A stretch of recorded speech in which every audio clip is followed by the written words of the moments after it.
Joyous Rising family. My name is Dr. Kia Pruitt. This is Thursday, August the 11th, 2022, and the time is 9 o'clock a.m. It is my joy and my pleasure to bring you information on today from the great free state of Florida. So today I want to, if you will allow me and indulge me, to speak about the president's initiatives for the Black community because I don't think he gets praise enough. So, on the heels of all he's been through with that three-letter organization that we have come to not like, I desire to let the president know that we can't wait for him to get back and also to say thank you. Mr. President, my name is Kia Marie Pruitt. I was born and raised in Cleveland, Ohio, on a small street called Central Avenue in the projects of Cleveland, Ohio. Two parents that were 15 and 17. My mom was a 15-year-old ninth grade student, and my dad was 17 at the time of my birth.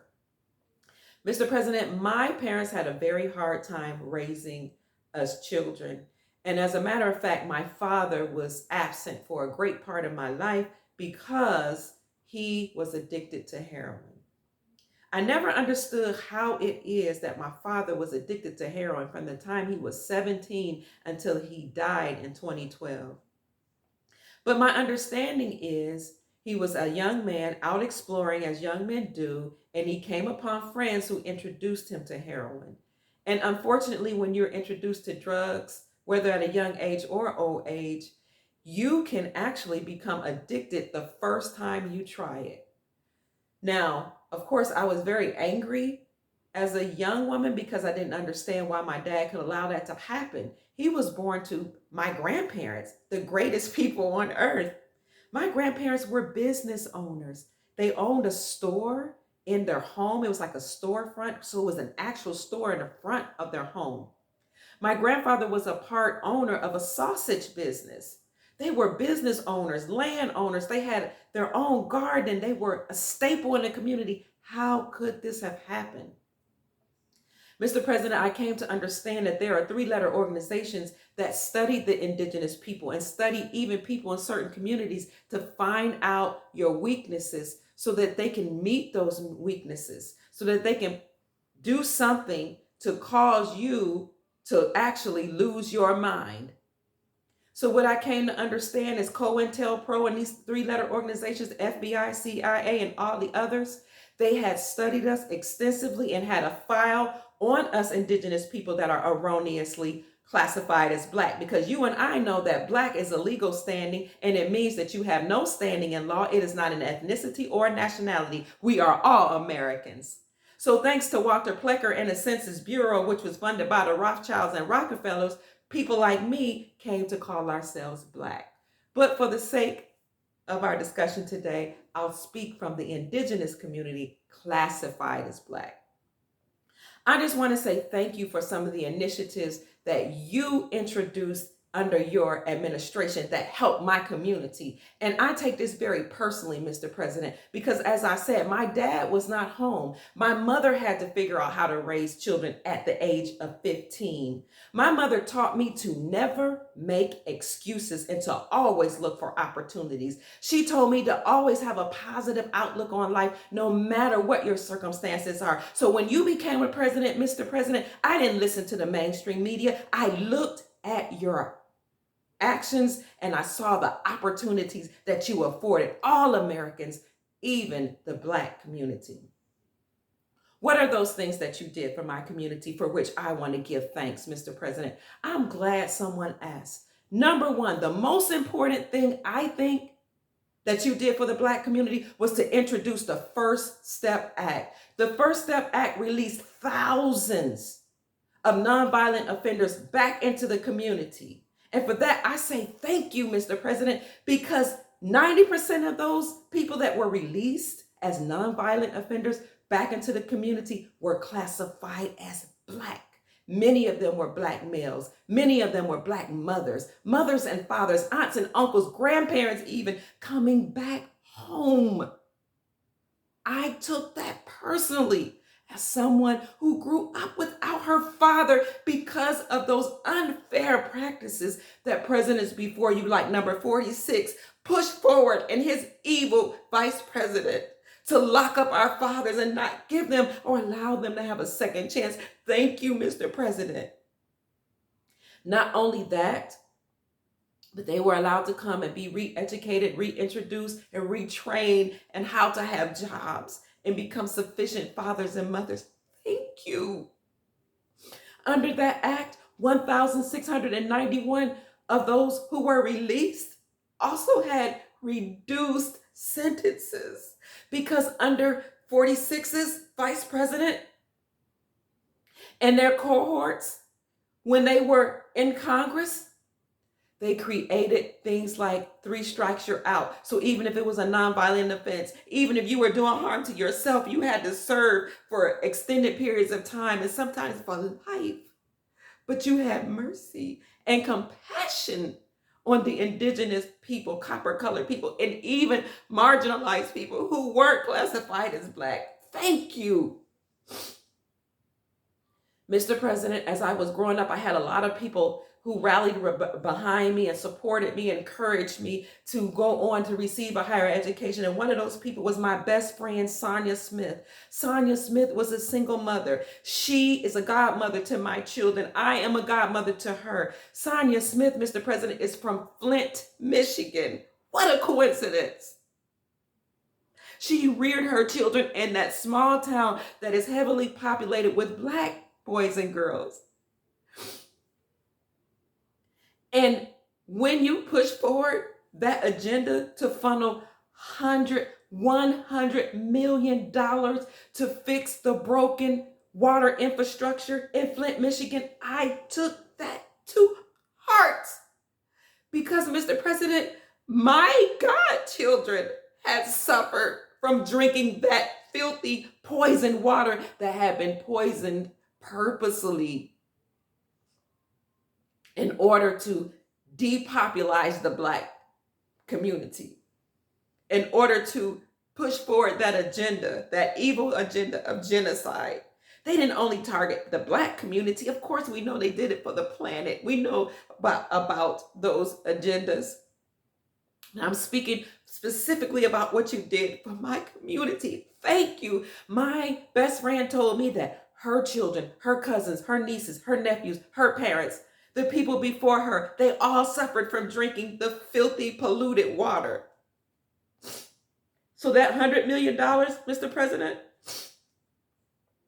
helped clean the water and save Black boys and girls.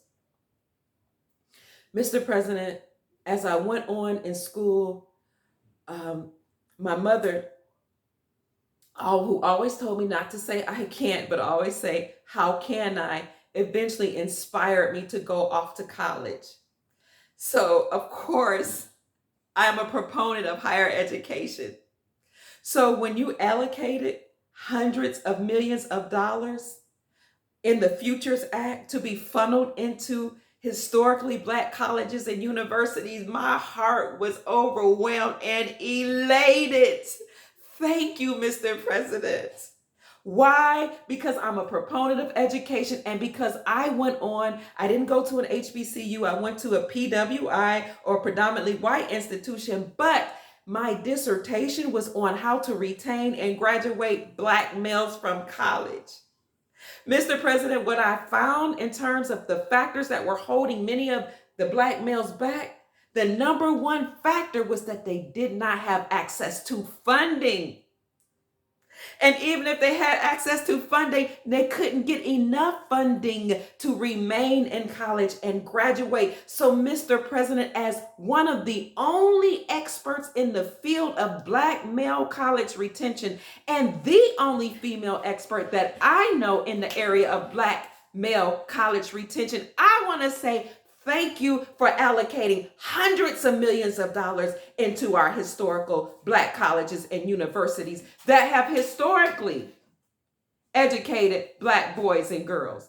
Thank you, Mr. President. Now, that's not all I want to say thank you for.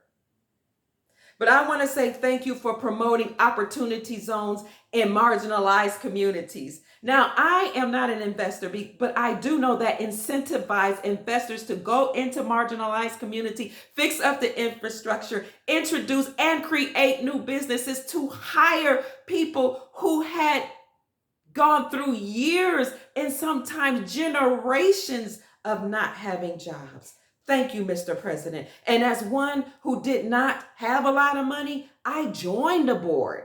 I listened in on those Zoom calls with all the investors who were investing into marginalized communities and communities classified as Black. And those people had a heart of gold. They sincerely wanted to help. So when I hear people, whether Black, white, or otherwise, that say this is an agenda to gentrify communities and that they don't really care about Black people, I have to take them to task on that because I have sat in on the meetings. And Mr. President, some of those investors happen to be Black, like the Mosaic Group coming out of Florida. So I'm speaking from my soul. I'm speaking from my heart. I am speaking what I know. Mr. President, thank you. Not only did you do that, Mr. President, but you promoted school choice. You said no child's zip code should dictate their future. Thank you, Mr. President. I agree wholeheartedly because I grew up in a zip code that was very impoverished. And so that meant that our schools didn't have the funding. We didn't have the materials. We had great teachers, but they didn't have the resources to educate us. And because my mother didn't allow us to say, I can't, because we weren't allowed to make excuses, she had the wherewithal to teach us at home or just to make us read, even though she didn't really understand everything we were reading. But most parents, or a lot of parents, don't have the same drive as my mom. Thank you. Not only did you say that, but you said school choice is the civil rights statement of the year. And I believe that was in 2019. And you meant that, and you gave our children the opportunity to come out of their impoverished neighborhoods and go to the school of their choice. So if you wanted to be in academic enrichment courses, or you wanted to go to a school that promoted your theatrics or your abilities to do drama or art, now you have the capability, the opportunity to do that because of your decision to promote school choice. Finally, Mr. President, another thing I want to talk about that you did was you condemned the Ku Klux Klan and white supremacists. I appreciate you for doing that because you are a nationalist and people took you to task and said, oh, you're a nationalist. That means you're a white nationalist. Mr. President, I apologize for their ignorance. They thought that because you are a nationalist and you love your nation, as we all should as Americans, that meant you are a white supremacist. But Mr. President, I know your heart. I knew that is not what you meant. So what did you do? You condemned the KKK, excuse me. You condemned the KKK and white supremacists. You condemn Antifa, and yes, even Black Lives Matter, because as you said, they are a Marxist organization. We learned that during the shutdown. We saw them infiltrate peaceful protesters and incite riots and violence. I saw it with my eyes as I was reporting from Louisville, Kentucky, and I saw the way they treated our police officers. I saw them spitting in their faces, throwing things at them, and at the same time saying, defund the police. I do not support that type of agenda. We also learned that they were Soros funded, Mr. President, and we saw them, including Black Lives Matter, take millions of our donated dollars and buy them houses and private properties and have fun and have these lavish vacations with our money. But if Black Lives Matter, why did they allow abortions to continue in our community? If Black Lives Matter, why didn't they rally around you when you released our fathers and mothers from prison through the First Step Act? If Black Lives Matter, why didn't they support you when you funneled hundreds of millions of dollars into Flint, Michigan to fix the water structure in the Black community? If Black Lives Matter, why didn't they applaud you for the Futures Act when you allocated hundreds of millions of dollars to HBCUs to educate our Black sons and daughters? If Black lives really matter, why didn't they stand against crime in the Black community when our men were killing each other up. Mr. President, you love our community. You love all of America. You love the world. You are a man and a president of the world, and we love you in return. You are the only president who went to Kim Jong-un, the leader of North Korea, the only one who has ever done that.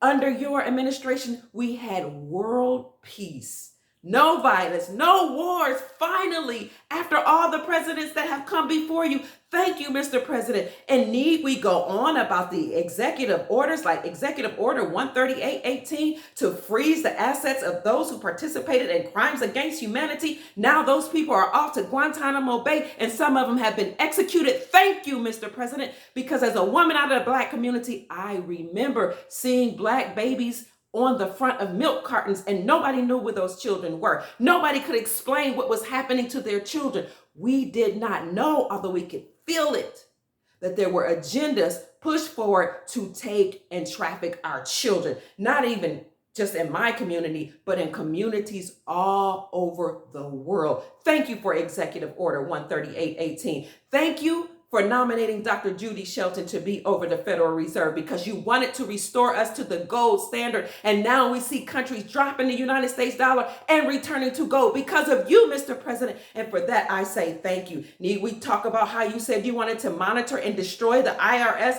thus House Resolution 24 and 25 to monitor the IRS came about?